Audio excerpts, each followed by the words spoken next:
I'm happy to talk to you about some condensate work that we did in the last years. I'd like to start with acknowledging my group. It's an outdated picture, actually. In particular, I'd like to acknowledge the 4 postdocs who participated in this structure, in this project.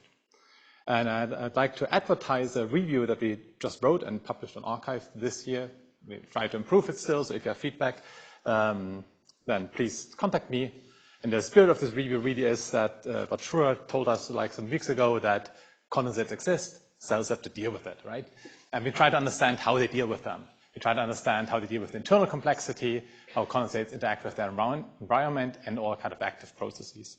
Now, I don't have time to go into all these details, so today I focus on elastic properties, and the structure of the talk will simply be that I first talk about how condensates deal with an elastic environment, and the second part will tell you how some elasticity inside droplets might be important. So that's the plan.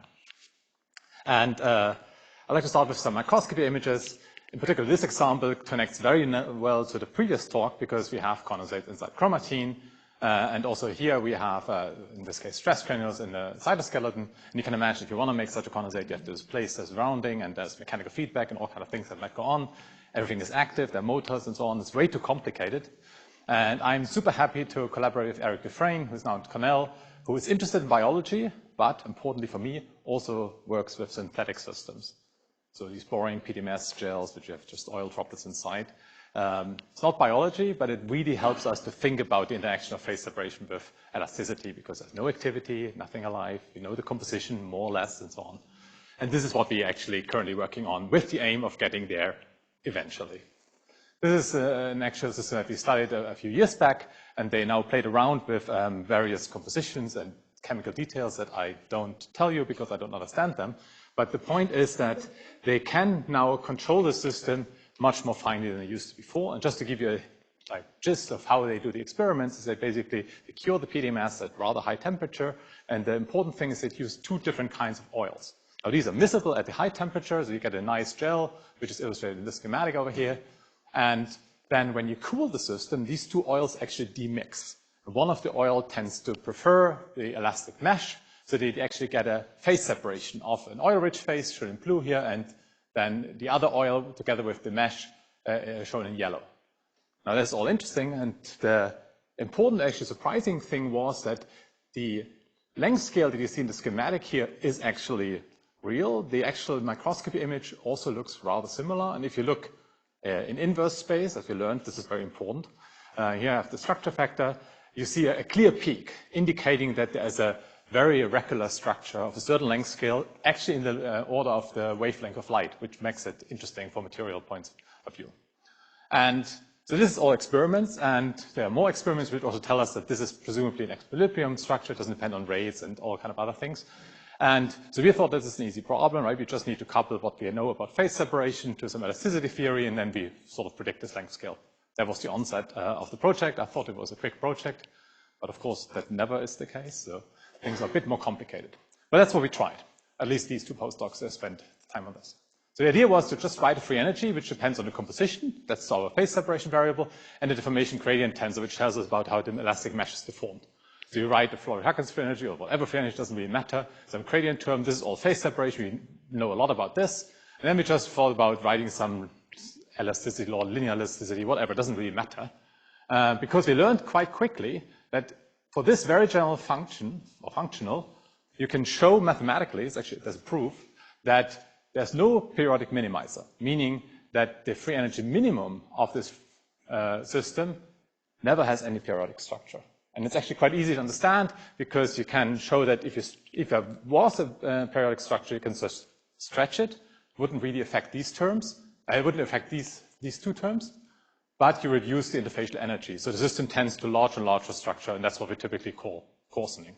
So this theory predicts that the system will always coarsen. Now, unfortunately, reality doesn't do that. So something must be wrong with the theory. And we were puzzled by that because this is a super general form, and something is already wrong with this form. So then we went back to the drawing board, had lots of different ideas. Most of them failed. I'm not going to focus on this. But what worked in the end was an idea that actually came from hard condensed matter almost, from crystals. And that's the idea, if you zoom into any elastic system, well enough, then eventually you see the elastic elements themselves. There's some length scale at which you can't assume such continuous pictures anymore, and that's what's illustrated in the schematic. Because if you zoom in deeply enough, at some point there must be another length scale, a microscopic length scale coming up. And one way to capture this is by so-called non-local elasticity. I don't want to go into the details, but the gist is that you write this elastic term here slightly differently, namely as a convolution. So this form here is to say that the strain field, which you can calculate, it's particularly easy in 1D, the strain field multiplied by the stress usually gives you the elastic energy, but here the stress is given by a convolution over the strain field with a convolution kernel which carries this microscopic length scale. Now this is very technical, but what it means basically is that if I have such a mesh and I wiggle this point a little bit, other points some finite distance away will also feel that. And this is basically captured by this convolution, very schematically. Now, we can go back, we can devise a numerical method to minimize this. Actually a bit difficult because when you do elasticity theory, you have to worry about lab frame and reference frame, and there's conversions. To find a numerical method to do this was more difficult than I thought, again. But we can do this, and then we find periodic solutions like this. And actually, I have various regimes. So here we vary the stiffness of the material. It's just a prefactor here in front of the elastic energy, and we find sometimes harmonic functions, which look more like what we saw in the experimental data, but sometimes we also have actually droplets with a well-defined interface, as you can see. And we can analyze this in a lot of detail. We have phase diagrams. I spare you the details. Just one thing I want to say is that we can actually then also do simplifications like a thin interface approximation, evaluate all these different energies, minimize, and for instance, get a prediction for the pattern length scale, which is in the end what we measure experimentally. This is what a prediction looks like. There's no free parameters. We can even get the prefactors correct. And I don't want to go through all the details here, but you see that, first of all, this microscopic length scale still appears. There's another length scale, actually. This gamma surface tension is the Young's modulus. This ratio is the elastocapillary length. And for some reason, the pattern length scale is proportional to the geometric mean of this microscopic length scale and elastocapillary length. I have no idea why. If somebody has some insight on that, I would be very interested. But the good thing is that we predict that this measured length scale actually has a square root dependence on the Young's modulus, which fits the experiments perfectly. So we are happy. Except there's one small catch, and that's in order to explain these data, we need to use a microscopic length scale, which is on the order of like 100 nanometers, or a few hundred nanometers, which is much longer than the strands in the PDMS. So that begs the question of where does it actually come from? And we actually don't know at this point, so we are still thinking about this. But I just want to put forward one idea, which I think could work. We are currently trying to test this numerically. And that's by contrasting these two different pictures. So I think when people think about elastic gels, they often have such a regular mesh in mind because it's easy to deal with numerically and theoretically. But I doubt that this is actually what realistic meshes look like. Now, unfortunately, nobody can tell me what PDMS really looks like because apparently it's hard to measure. But I think there should be a lot of heterogeneity just because the linkers move around and who knows what. And what we propose, but this is really hypothetical, is that there's a correlation length of this heterogeneity which plays the role of this microscopic length scale that I introduced earlier in this convolution. And the idea then why this can lead to a regular length scale once phase separation sets in is simply that it's easier to expand these soft regions, but at some point when you make the droplet large enough, you hit the stiff regions and you can't expand this further. We don't fully understand all of this yet now, but this is how I think about it currently. And you ask, well, let's see how it develops in the next years. All right, with that, I'd like to come back to this overview. And I already told you that I want to switch from this larger scale, telling us how the condensate interacts with the surrounding, to some smaller scale. I'm particularly happy to actually go back to my PhD project and my favorite condensates, which are still centrosomes. That's what I spent many, many years thinking about in Frank's group, together with Tony Hyman. And just for the non-biologists in the group, I can tell you a little bit about centrosomes. They're quite important for cell division because they organize the mitotic spindle, which is this green structure in here, comprised of microtubules. And the mitotic spindle segregates the DNA at cell division, so it's important that both door cells get the right amount of DNA.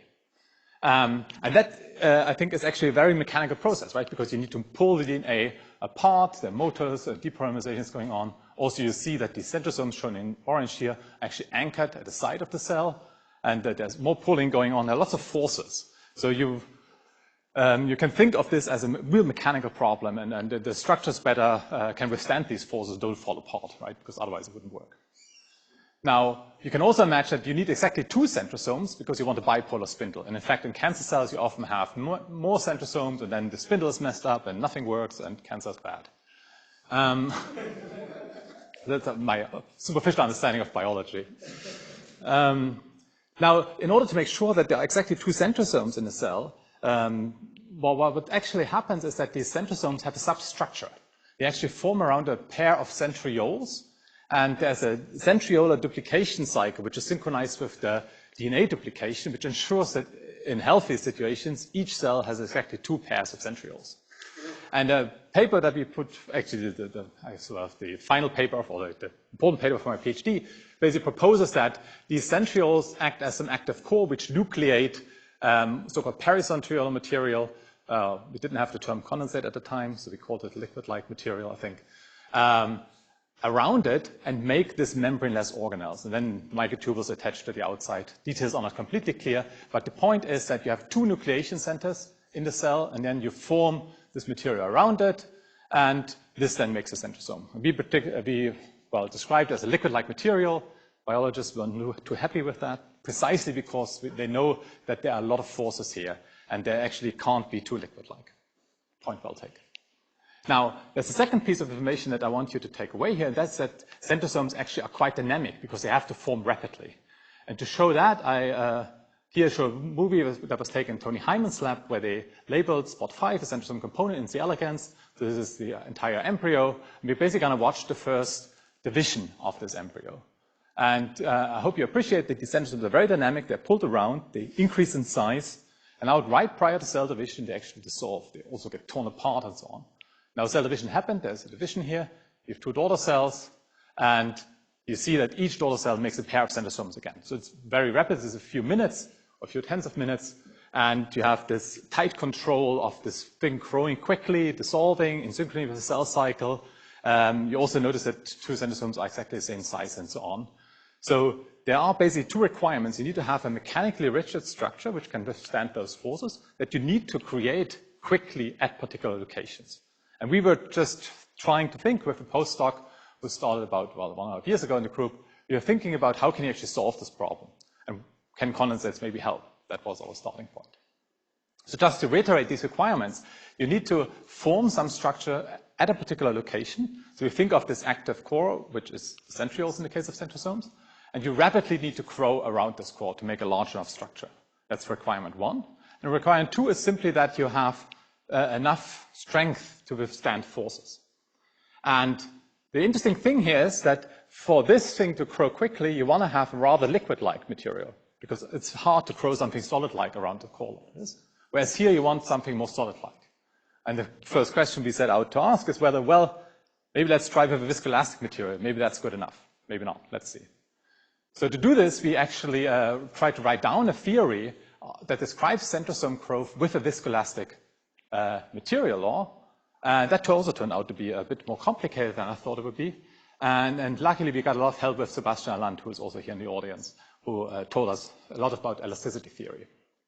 So just to simplify things a little bit, we have cell. We just look at one centrosome because it turns out that you can basically separate the growth of the 2. It's very much controlled.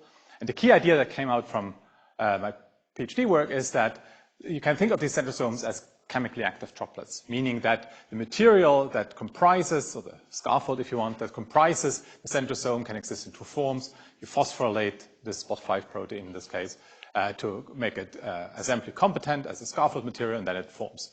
And so if you want to write a theory, we do a field theory. We mostly focus on the scaffold. We have a conservation law, can move in space. We have some source sink term, which describes this chemical reaction.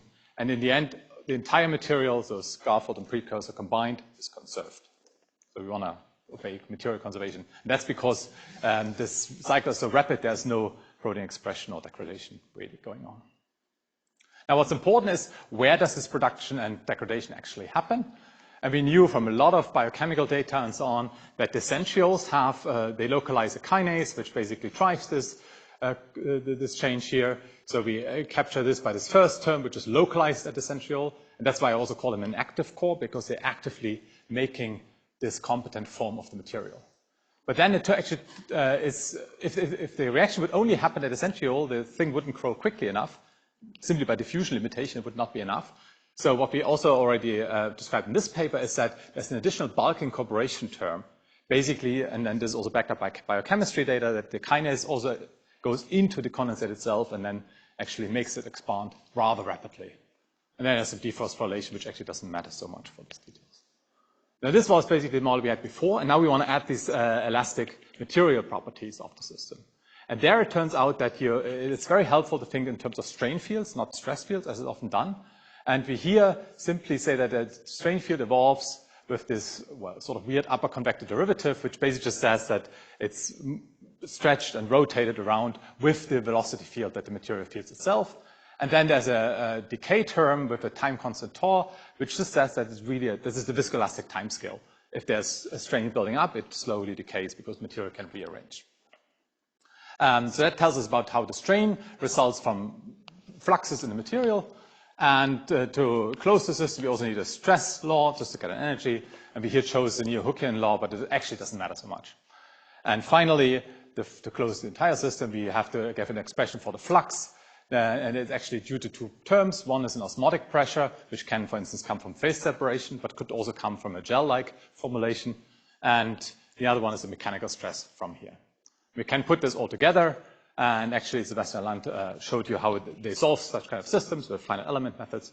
And here, Luise Zieger, a PhD student in the group, did this. And we can then watch everything, right? You have the density, strain, everything. And this is just one of these simulations. What stood out to us, which was actually unexpected, is that the densities are surprisingly homogeneous in the system. And that allowed us to actually simplify the system and come up with a reduced description where we assume constant density everywhere, where then the fluxes can be expressed explicitly in terms of the average incorporation rate. And we have some mechanical feedback that we can also put in here directly. And also this average concentration then is directly affected by the internal stress coming from the stress law that I showed earlier. And we can also additionally impose some external stress, for instance, from microtubule pulling. And this model then allows us to directly study how different incorporation modes lead to strain. This is a plus half. Here we don't have the back coupling from elasticity onto the model. So we see, for instance, when the core incorporation is strong, we get a lot of strain close to the centriole because that's where the material is incorporated. Funny enough, there's some tensile and compressive strain, which we actually understand. Whereas if you just incorporate everywhere in the bulk, strains are just tensile and quite mild. And then if you do both, then you pull up strains in the entire system, and particularly around the core. So this allows us to understand how incorporating material leads to strain, and now we need to, and stress therefore, and now we need to do the back coupling and understand how this mechanics, again, affects growth. And this we can also understand quite easily.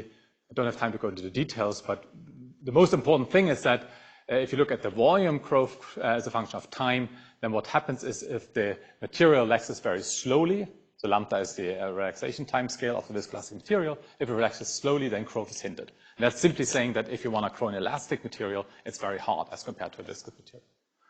And we can put this together with the strain experiments. We just ask how much can I stretch the material. If I stretch it too much, it will probably break.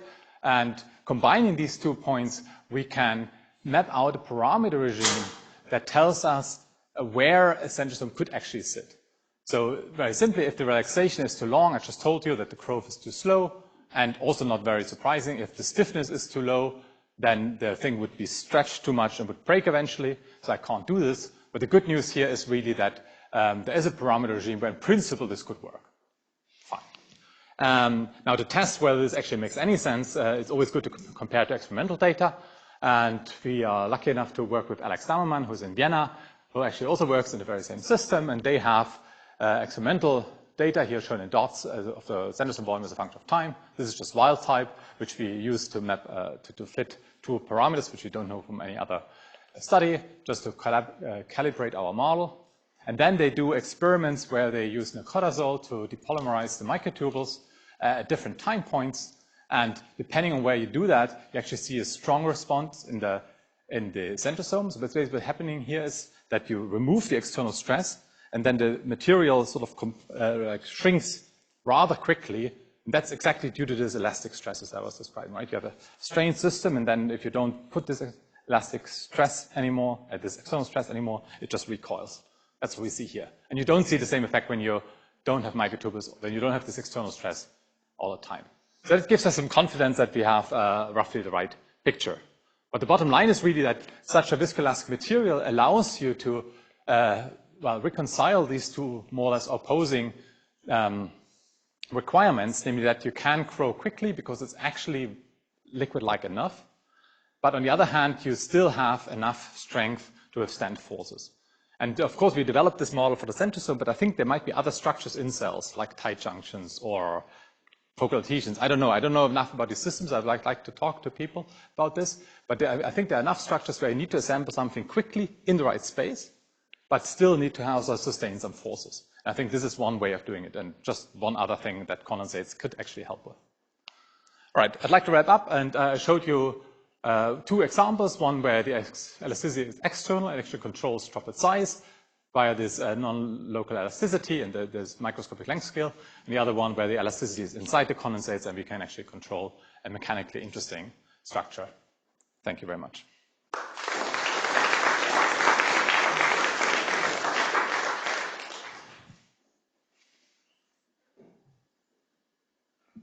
David, this is super interesting. So, can you explain a little bit more why there should be a tight association between the dynamic or liquid-like state and fast growth? And the reason why I ask this is because it just seems to me that you could have a solid-like thing that was growing. It's just really a question of specificity, right, that has nothing to do with the dynamics necessarily. Okay, very good question. So you need, I mean, you're absolutely right. You could have a solid-like material where you put layers and layers on top, right? And you wouldn't build up any strain. The problem is this only works autonomously if you're in a supersaturated regime, because then the material, like the monomers, would want to attach with a bulk structure. If you're in a supersaturated regime, there's the chance of nucleation, meaning that you could form the structure in some other parts of the system, which seems dangerous for centrosomes. So maybe I should have stressed this better, but you need to be in an undersaturated regime and need to really locally enhance the nucleation. And this is what the centrioles basically do. That's my understanding. But thanks for the clarification question. Hey, in the first story, essentially you were looking for some elastic effect which would give you some essentially like finite size in the end. How did you know that this is specifically non-local elasticity rather than viscoelasticity or some other effect? Why specifically non-local? Well, first of all, viscoelasticity and non-local elasticity are not mutually exclusive. These are two different orthogonal axes, right, if you want. But maybe I glossed over this a bit quickly, but what typically people write down is what I would call local elasticity. There you write down an elastic energy which is just a function of the local strain and local stress. And one can prove mathematically that this would never give rise to a periodic solution. It's quite easy. So, and the fact that we see a period in the equilibrium picture basically then tells us that such theories are not sufficient to explain what's going on. That I understand. It's insufficient, but why the choice of non-local elasticity and not some other theory? Is it somehow supported by experiment, or is it just the first thing? I simply don't know any other theory that could do it. I'm not saying that the theory is right. It gives interesting predictions, and it's all the theory really can do. I mean, if you have competing theories, I mean, all the better. Then we can see whether we can generate different predictions. That would be interesting. Yeah, really interesting talk. I'll admit I'm struggling with the end of the first part, which may be the same part that you're struggling with this 100 nanometer length scale, right? And I guess my gut is maybe it's due to something else. I don't know what it would be, because I would think from the experimental side, you could measure such a heterogeneity with light scattering. In fact, it might even be big enough that the PDMS would be cloudy to the naked eye, right? So, but I'm sure Eric knows all of this, and I'm kind of curious your thoughts on that. Yeah. Well, you're absolutely right. Well, of course, we discussed this, and we don't know what the microstructure is like. I know Eric is trying to do experiments now. We just had a call like a few weeks ago where he says he wants to do exactly what you proposed. He wants to do light scattering. If there's heterogeneity, you're absolutely right. It needs to be below the length scale of optical, like of light, because otherwise it would show up already. So but 100 nanometer is already low enough, so it might work. Maybe, I don't know. It's the best explanation we have so far. I don't know any better one, but if people develop it, then sure, that might be it. So for the first part, do you do this in the reference configuration or the current configuration, or do you need to deal with the large deformation of? You need to deal with large deformation, so you have to go back and forth between the lab frame and the reference configuration all the time. In principle, you can then choose whether you want to express everything in the lab frame or in the reference configuration. It turns out to be better in the lab frame than in reference configuration because because of the large deformations, actually. But that's a technical detail. But you need to really take care of this, yes. Okay, and another question is like, if it deforms that much, like if, well, I'm just wondering if like nonlinear elasticity may possibly play a role. Yes, so the question, yes. So you might have planned, I didn't go into the details. So we here chose a linear elastic law for simplicity and actually also for numerical convenience. But I agree completely that because there are large deformations, non-linear elasticity might actually be at play. There are some technical reasons why we can't currently deal with that, but it should principally be possible. But the fact that we already predict the right scaling law and things seem to work gives us some confidence that maybe we're not so off, but it's on the to-do list, basically. We have to see whether it makes a big difference, but it's technically a bit more challenging.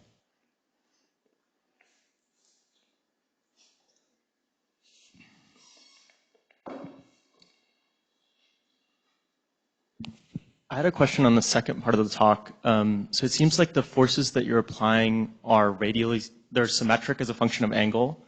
And if you apply a force that depends on the position, is it always stable? Like, is it always sort of spherical, like the picture you have, or could you have projections?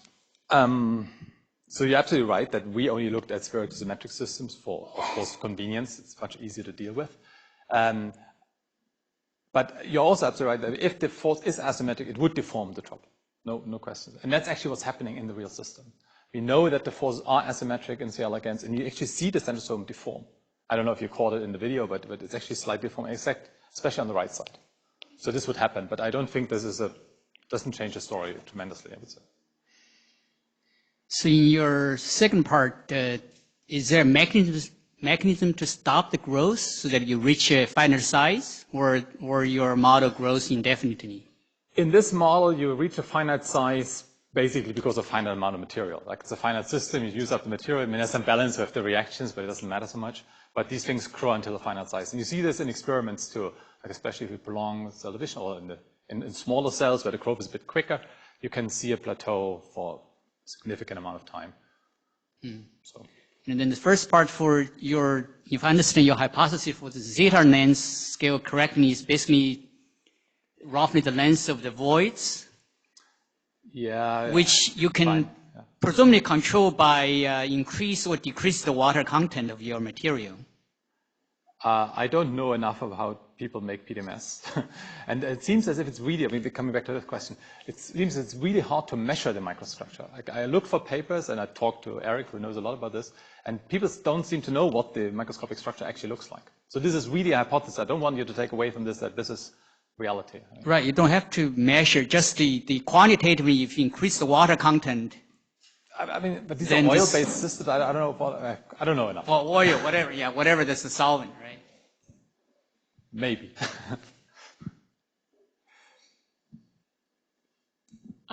So very cool. Didn't quite follow the math, but I was thinking it reminded me a lot of the rainbow nucleus and Huaying's. So the chromatin is a viscoelastic network, and so can you use this hypothesis to predict what like the maximum size or the size distribution of condensates in the nucleus would be given, you know, what we know about chromatin, or is that?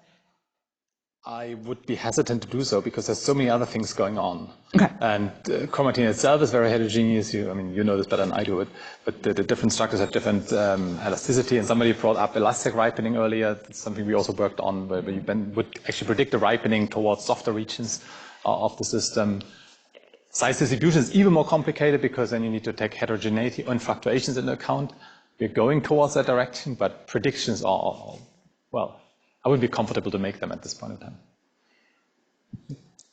You showed a volume versus time plot where so the relaxation times were changing, but the plateau of the volume was also changing. And I'm wondering, do you need both to change, or I would think they're set by different things? Yeah, exactly. So well, that might be deceiving. So your intuition, extrapolating from your question, would be that all these curves need to go to the same plateau? Yeah, if they have, for a given correlation length or mesh size. Or, yeah. No, and that's exactly right. I mean, because in a long-term limit, viscoelasticity doesn't matter. Everything is fluid-like in a long-term limit. And indeed, they all go to the same line. We didn't know how to plot this better. Okay. But if I have if I have a long slide, then okay, you're just showing the dynamics are different. Exactly, it's the dynamics. Tiles are different. But that's what matters, right? Because the cell needs to undergo division at some point. Okay. It can't wait indefinitely. Yeah, the stable size isn't different. Exactly. Yeah, okay. And let's thank again all the speakers today.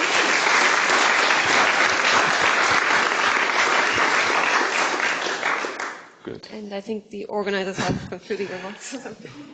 It says so in the program for some reason. And conveniently, I'm up here. No, I think I haven't really prepared any statement, but I think I had a lot of fun in this meeting. I want to thank all the speakers. I want to thank all the audience. So let's give a big round of applause for everyone, I guess.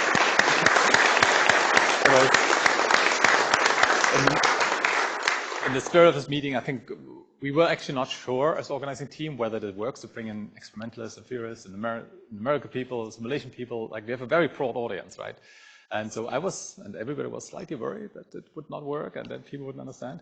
But I think it worked better than I anticipated, much better, and stimulated a lot of discussions. And I think that's really what we should also keep on doing in the future. And certainly the people who stay here in the program for the next weeks will do this. And we actually also want to write this up and how we communicate and so on. So there should be an article, and hopefully in not too long in the future. And actually, I think the environment here is also great to conduct this. We're all in one room, you have these coffee breaks, everything works quite well. So I also want to thank the KDP staff, actually, who made this all possible. We only did a very small share of the work. They really organized everything. So let's thank the KDP staff.